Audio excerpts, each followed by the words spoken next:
Hey guys, what's up? How are you doing today? Welcome back to this YouTube channel. It's your guy Igor here, guys. Lots of requests coming in about credit history. So here you go, guys. In this video I'll tell you how to get an excellent credit score in just 45 days, alright?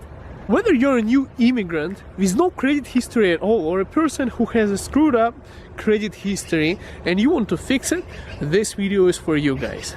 Alright, so first thing that you have to know about credit history, it's a big deal here in North America, because first of all, some jobs require a credit history. I had an interview where I was working with Canada banks, and they actually had to check my credit history in order to work with them. Get out of here! This freaking bird. So, yeah, bird shut up right away. Guys, sorry about that, it's just... So, credit history, guys. First of all, guys, you need to get a good job with banks and financial sphere. If you want to buy a car or get a loan for this bird just threw me off track, or you want to buy a house, you need a good credit history, right? So yeah, if you come here, if you're a new immigrant, you would just need a credit card and start building it. But the fastest way to do it is piggybacking. It's basically like in the childhood, when you have that, backpack on your back, piggybacking. Basically, you get into somebody else's credit history. So the easiest way to do that is first, find a relative or a friend who has a good credit history. A person who has a long-term credit card, that's 5 years or older, they had that credit card account. Their loan is low, but the card is at least $5,000 credit limit. With card with at least $5,000 credit limit, the loan shouldn't be over 30%, so it has to be a less loan on that credit card, good credit history. And what you do is just ask that person to get you authorized user on their credit card. So basically what it does is, it's like something that underwriters don't like, all those financial jurisdictions, they don't like it, because it increases your credit history. It gives you that other person's credit history as your own. So if that person had that credit card and a good credit history for past 5 years, adding you up to that account gives you that good credit history of that person. So it fixes in about 45 days, 30 to 45 days, it drastically improves your credit score, and it gives you that credibility for the banks. Of course, those financial jurisdictions, underwriters, they have those softwares that do the background check, and then they have those algorithms running and everything, and people who are giving you a loan, they are going to be checking.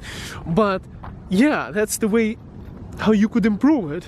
Of course, sophisticated software and experienced financial guys, they can still kind of track it and kind of figure it out, but in reality it increases your credibility right away. You do not, for protection of the person who gives you that authorization, first of all, it doesn't influence their credit score.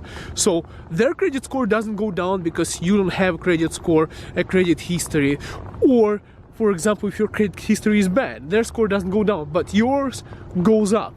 Then that person who gives you an authorized as a user, make sure you don't co-sign, because co-signing is basically both of you are signed up to be on an account, which means is if there is a loan, both of you have to pay it off. So just as an authorized user, literally you don't even have to give a credit card to a person who is authorized user on your account if you're just helping out a buddy to get a better credit history, so you don't really have to give that credit card. Now, if you ask me from moral standpoint and legal standpoint, is it legal or not, I don't know. Seriously, I don't know, because I'm not a financial advisor, guys. I'm just a guy who knows a little bit of everything and did economics, masters in economics and everything, a little bit financial management, but I'm not like a lawyer or something to give you like a chartered accountant advice or something like that. This is something that just like life hacks that could help you out. Now, the main trick, of course, other than piggybacking, like a proper way to do it, okay, if you don't have a credit history, is you get a credit card. It's better if you have like $5,000 credit limit, so it has to be a little bit higher. And of course, guys, the higher the credit limit, so make sure the credit limit is higher, but don't use it all, okay? Don't just start spending. There is also the, what's that ratio called? Credit utilization ratio? What is it? Correct me if I'm wrong, guys. It has to be under 30%. So only 30% of 5,000 you should be using. The higher the credit limit you have, is the less the credit utilization ratio, which means you're in a good standing. If you used up all of your credit line, it doesn't influence your credit limit well. Also, having lots of credit cards can increase too much of, like, you have too much of credit, and basically banks might be afraid to give you another loan. So don't take too many credit cards. It's good, but in proper proportion. Now, another thing to help you guys is set up reminders like on your phone for your payments, so you don't miss those bi-weekly payments on your credit card, which on every 21 days or something.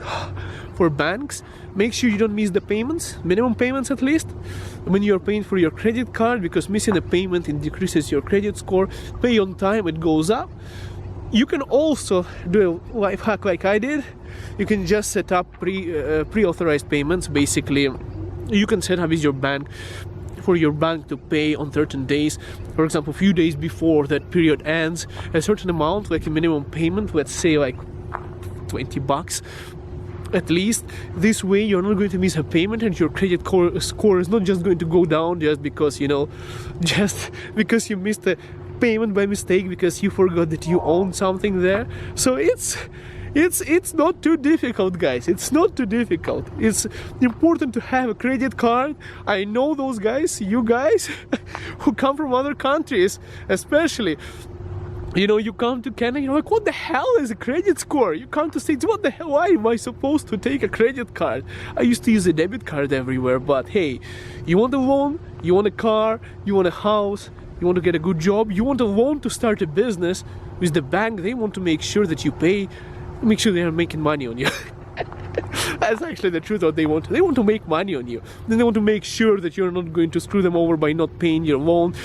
That's what they want to make sure. They want to make sure you're making money on you, and number two, you're paying on time. That's it. If you're doing two things like that, banks love you and they're going to give you anything. Alright guys, I hope this video helps you. Piggybacking is a huge thing. It's an old trick as the credit history itself, and it works. They're of course improving algorithm, but the best way, guys, the proper way is you get a credit card as soon as you come to Canada. See, as an immigrant, for example, your credit history, you go to a bank, they say you don't have any credit history. Alright, if you already have some credit history, let's get your phone, you know, you can check your credit history on your phone. Let me just log in into my online banking, because I can just check my credit history right from my phone. Something is not working on my phone, by the way. Oh, okay, logged in. Give me a moment, guys. Give me a moment here. I'm just going to log in, check your credit score. I'll show you my credit score. You wanna see? You wanna see, guys? Because you'll be like, hey, are you credible to even speak on this topic? Okay, I have a CIBC bank here. It's still loading. Come on, come on, come on. Here it is.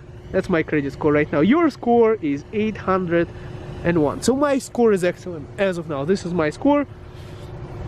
Fingers crossed it stays like that and I don't forget to pay for my payments, but I have everything set up so I don't miss it. Alright guys, I want to thank you so much for watching, guys, and I wish you all the best in your credit score. I hope this video is helpful. If it is helpful, smash thumbs up, subscribe to this channel to see more from your guy Igor, guys, and comment. This is how this video was created. It was created by you.